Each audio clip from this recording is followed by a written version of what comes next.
Bonsoir à tous. François Rebsamen rempile pour un mandat à la tête de Dijon Métropole. Sans surprise, l'ancien maire de Dijon a été réélu président avec 64 voix, largement devant son opposant de droite, Emmanuel Bichot.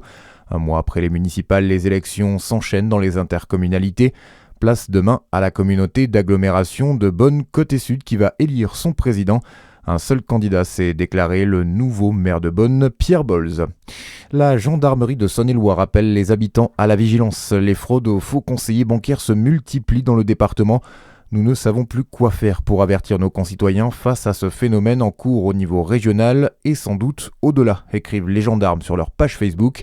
À l'occasion de rappeler que votre banque ne vous demandera jamais par téléphone ou par mail vos codes d'accès de banque à distance, votre numéro de carte bancaire ou encore les codes de votre carte de paiement. Les banques n'envoient aussi jamais de coursier à domicile pour récupérer votre carte. Une passagère d'un TER interpellée près de Besançon après avoir tenté de mettre le feu à son siège. C'était hier après-midi dans un train reliant Besançon à Lons-le-Saunier. Le sinistre a été rapidement maîtrisé. La suspecte a pris la fuite à la gare de Montferrand-le-Château avant d'être rattrapée. Elle a été placée en garde à vue. C'est un texte qui a plus de 70 ans mais qui est toujours en vigueur. Depuis hier, les propriétaires de chiens ont l'obligation de tenir leur animal en laisse dans les zones boisées en dehors des chemins forestiers. L'objectif, préserver la tranquillité des oiseaux et des mammifères qui sont en pleine période de mise bas et de reproduction.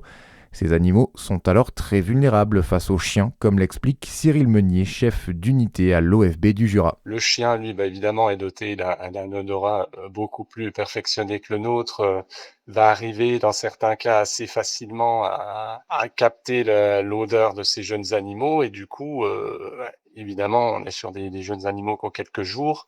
Ils sont incapables de se défendre et ils peuvent très facilement se faire capturer. Donc voilà, la réglementation vise spécifiquement cette période-là qui est encore plus sensible que le reste de l'année puisqu'on est vraiment en période de reproduction et face à des jeunes spécimens d'oiseaux, de mammifères qui ont très peu de moyens de défense. La mesure reste en vigueur jusqu'au 30 juin. Le non-respect de cet arrêté peut conduire à 750 € d'amende en cas de récidive. Dans le reste de l'actualité à l'étranger, Donald Trump annonce un cessez-le-feu de 10 jours entre Israël et le Liban. Il entrera en vigueur à 23h ce soir selon le président des États-Unis.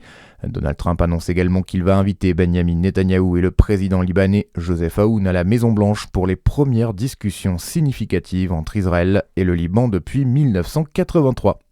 Et puis, l'équipe de France de football connaît l'adversaire de son ultime match de préparation avant la Coupe du Monde cet été. Un dernier match amical, il aura lieu le 8 juin à Lille face à l'Irlande du Nord. Très bonne soirée sur Fréquence Plus.